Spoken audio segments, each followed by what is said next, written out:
अस्सलाम वालेकुम, welcome back to the another video. आज हम देखेंगे कि ग्रीन टिक प्रोफाइल का आपने पहला मेथड कैसे करना है। और आज इस वीडियो को लाइक कर देना, शेयर कर देना, चैनल को सब्सक्राइब आपने ज़रूर करना है। हमारे साथ बैठे हैं सर उमैर, वो हमें सिखाएंगे। और वीडियो को लाइक ज़रूर करना है आपने। चैनल का नाम है हम एक साथ। चलते हैं उमैर सर की स्क्रीन की तरफ।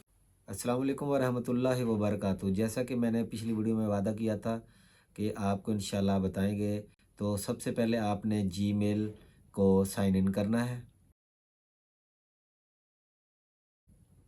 साइन इन इसी तरीके से करना है जैसा कि मैं करूँगा। जीमेल अपनी लॉगिन करने के बाद ये अहम मेथड है जो कि आपको कोई नहीं बताएगा। आपने अपना होम एड्रेस पुट करना है, अपना कंट्री जो भी है आप सेलेक्ट करने के। मेरा प्यारा पाकिस्तान है तो मैं पाकिस्तान को सिलेक्ट करूँगा।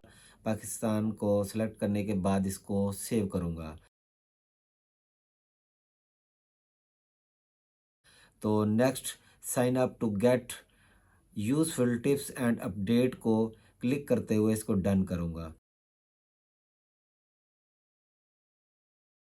तो इस तरह आपकी ग्रीन टिक प्रोफाइल का पहला मेथड मैं आपको बता रहा हूँ। इंशाल्लाह नेक्स्ट वीडियो में आपको मुकम्मल गाइड करूँगा, मैं आपको नेक्स्ट वीडियो में बताऊँगा।